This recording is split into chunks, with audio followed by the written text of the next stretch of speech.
هاوڕێیان کاتتان باش، هونەر لە کۆتی وشە ڕزگارمان دەکات تا هێزی ئەندێشە ببینینەوە. هەمومان لە خاڵێکی مێژۆوە دەینە ناو کللتورەوە، تێیدا تێگەیشتن لە خود سروشت و کۆمەڵی مرۆڤ لەو دەمەدا بەرجەستەیە. ئێمە هیچ کۆنتڕۆڵمان بەسەر ئەو پێشخانەدا نییە، تەنیا دەبێ مامەڵەی لە تەکدا بکەین. من ڕێبار فەتاحم، بایەخم زۆرتر بە بابەتی ڕۆشنبیریە سوپاسیەوە دەکەم گەر سەبسکرایبێم کەناڵە بکەن و بە هاوڕێکانتانی بناسیێنن. کللتور هەموو ئەو زانینەیە جا لە هەر شێوازێکدا بێ تا ئەو خاڵەی تێیدا لەدایک دەبین. هەرکە هاتینە ناوی، ئێمەش دەست دەکەین بە بیناکردن و کەڵەکەکردنی کللتور. ئەمەش بنەمای مێژووە. هەموو دەرکەوتەیەک تند و تیژ یان هێ من بێ، کللتوری کۆمەڵێک دەگۆڕێ. زۆربەی گۆڕانکاری لە بیرەوەری مرۆڤدا واتە لە کللتوردا دەمێنێتەوە و وەک زنجیرێک هەمیشە بەڕابردوومانەوە دەبەستێتەوە. ڕزگاربوون لەیان گەلێک سەختە. کللتور دەکرێت مادی یان ئایدیا بێ، هەوجارێک یان تەشیەک مادیە، ڕەنگە بەشێک بن لە کەلەپور، هەرچی سەرگوزشتە یان داستانە ئایدیایە. کللتور مەرج نییە نووسرابێتەوە، دەکرێت زاری بێ وەک ئاخەوتنی ڕۆژانەی خەڵک یان تۆمارکراو وەک نووسینی ئەفلاتون و شیعری مەولەوی، گۆرانی و میوزیک.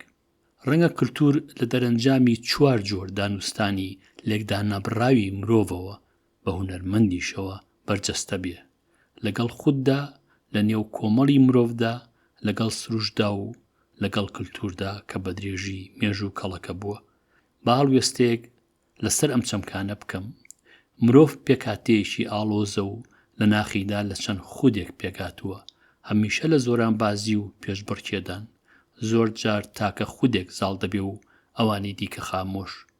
خود تەنیا نییە و بەشێکە لە کۆمەڵی مرۆڤ و دانوستانی لەگەڵ خودی دیکەدا جا ڕاستە و خۆ بووە یان بۆکی دی کاریگەرە. مرۆڤ لەگەڵ سروشت و کللتوری کەڵەکە بوودا دادەنووستێ و کاریگەر دەبن لەسەری. بەرلەوەی بەهۆی کۆمیونیکیشنی هاوچەرخەوە ببین بە گوندێک لەسەر زەمین، هەر کللتورێک تا ئاکارێک سربەخۆ پەرەی دەسەند. زۆر ڕووداوی مرۆ کرد وەک جەنگ و بازرگانی و کارەساتی سروشت وەک لافا و پەتا کللتوری مرۆڤی بە یەک ناساندووە و زۆر جاریش کللتورێک داگیرکراوە و تەواو لە نێو چووە. کللتور بەرجەستەبوونی کار و داهێنانی مرۆڤە لەنەوەیەکەوە دەگوێزرێتەوە بۆ ئەوانی داهاتوو. هەرچەندە خود دەمرێ، بەڵام کار و داهێنانی دەژی، جاگەر مادی بوون یان ئایدیا. بەم مانایە کللتور لەلایەک هەموو ئایدیای مرۆڤی لەخۆ گرتووە، لەلایەشی دیکەوە هەموو بەرهەمی داهێنراو یان کاری بەرجەستەکراو. ڕەنگە لە هەموو دەمێکدا جۆرێک لە ئایدیا باو بێ، بەڵام بەردەوام بوون و درێژکراوی ئەوی پێشخۆیەتی. کۆمەڵێک مرۆڤ ئایدیای یان ڕۆحێکی تایبەت بە خۆیان هەیە کە بەرەو کۆمەڵی نێونەتەوەیی دەچین و کللتوری جیهانی دادەمەزرێنین. ئایدیا یان ڕۆحێکی جیهانیش لەدایک دەبێ. من لێرەدا ناچمە و باسەوە.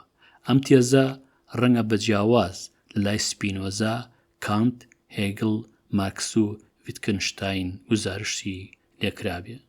دانوستان لەگەڵ دەوروبەردا گەلێک بە بڕشت و ئاڵۆزە و مرۆڤ بە هونەرمەندیشەوە دابەش دەکات.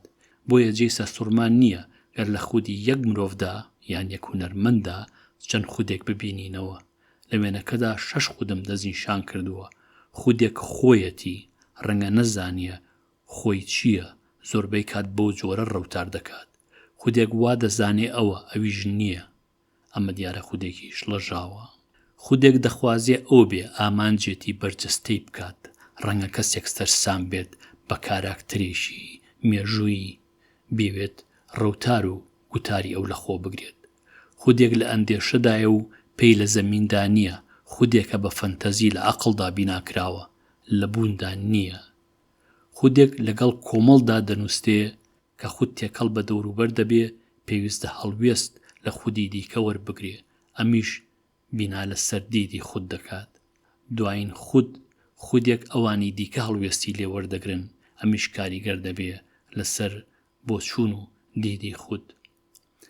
لە ناو تاکە خودێکدا خودەکان پێکەوە دادەنووستێن و هەر جارەی یەشێکیان لە هەموو ئەوانی دیکە کاریگەرتر دەبێ. من بەمە دەڵێم خودی کاریگەر. هەڵبەت گرتەبایی نێوانیان تێک چوو خود ڕەنگە جۆرێک لە هەڵچوونی دەرونی هەبێ. ئەم بە بڕشتیە لە خود دیتندا کاریگەر دەبێت لە گوزارشتی هونەرمەند کە ئەنجامی کارلێکردنی هەموو خودێشی ناوخۆیەتی.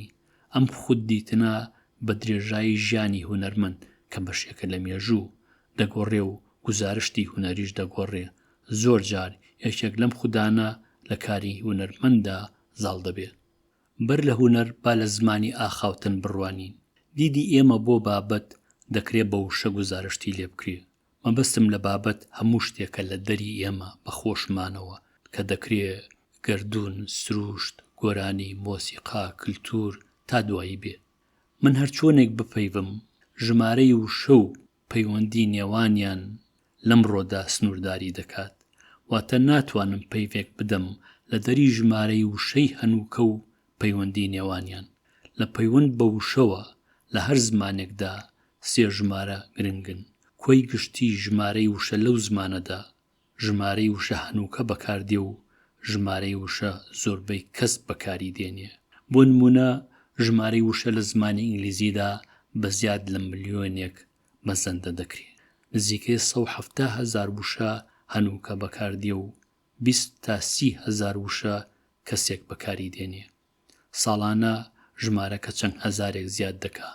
ئەمە هاوتای جیاوازی هەمان وشە لە خۆ دەگرێ و کۆمەڵێک وشەی زۆریش کە دەتوانین پێی بڵین بەسەرچوو لە ئینگلیزی سەردەمدا بەکار نایەن.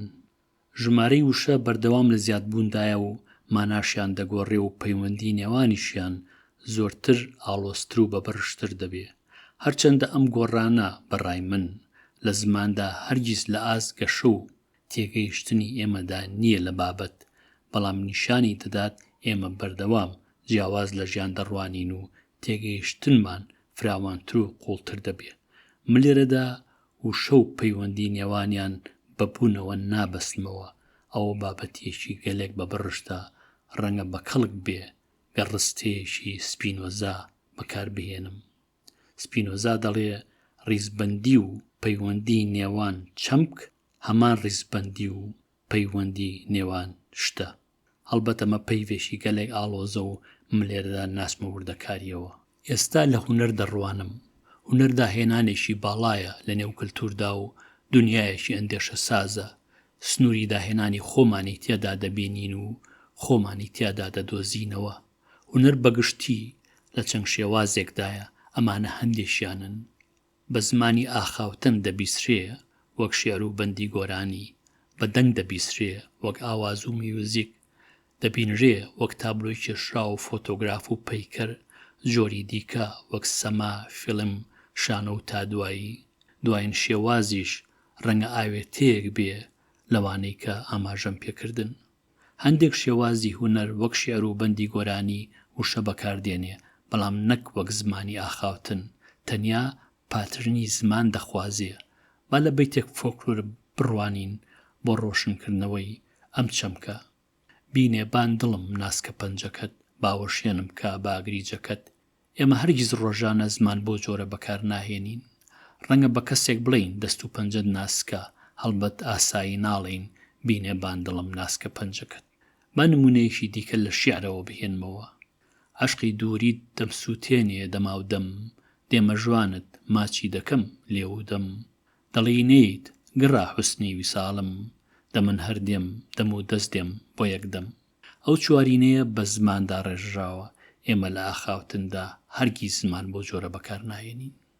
دەبێ پەیوەندی شیعر بە وێنەی کێشراوە چی بێ. بۆ ڕۆشنکردنەوەی ئەم چەمکە با لە بەیتێک شیعری گۆران بنوارین، یان کەروێشکی تێر و قەڵە و لەبەر تریفەی مانگە شەو. ئەم تابلۆ ساکارە وشە یان زمان سنوورداری کردووە. گەر هونەرمەندێک ئەو بەیتی گۆران بە تابلۆ بکێشیە، کتومت وەک گۆران گوزارشتی لێ ناکات، چونکە سنووردارەتی زمان تێدەپەڕێنێ. ئەم بەیتی گۆرانم لە ئەپلیکیشنێکی ژیری مرۆ کرد هاویشت یان ئارتۆفیشەڵ ئینتەلەجنت. ئەوەم بۆ دەرچوو کە لە وێنەکەدا دەبینرێ. ڕەنگە ئەستەم بێ ئەو تابلۆیە ببەسترێتەوە بە شێرەکەی گۆرانەوە. هونەری بینراویش بە جۆرێکی دیکە سنووردارە. ئەم دوو دیدە بۆ ژیان تەواوکەری یەکن، وەک بڵیت هەریەکەیان لە دیوێکەوە لە ژیان دەڕوانێ. هونەر دەچێتە ئەو دیوی سنووری دنیای گوزارش لێکرا و بە زمانیان بەوشە.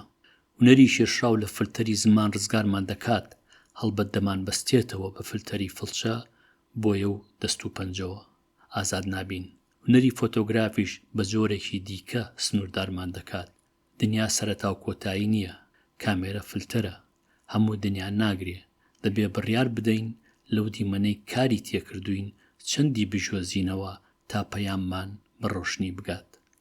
ڕەنگە جیاوازی لە نێوان وێنەی فۆتۆگراف و کێشراودا ئەوە بێ کامێرە بابەتی بەردەمی دەگوێزێتەوە، هەرچی وێنەی کێشراوە دەتوانێت تافی مێژووی جیاواز و جوگرافی لێکدابڕا و لێک بدات. بەم جۆرە هونەر لە کۆتی زمان ڕزگارمان دەکات و دەرکی جۆرێکی دیکە لە گوزارش لە خۆمان بۆ دەکاتەوە. ئەوەی وشە ناتوانێت بیدرکێنێ، هونەر دەینەخشێنێ. من سوپاسیەوە دەکەم کە لەم بەشەدا هاوڕێم بوون، هەتاکو بەشێکی دیکە ئارام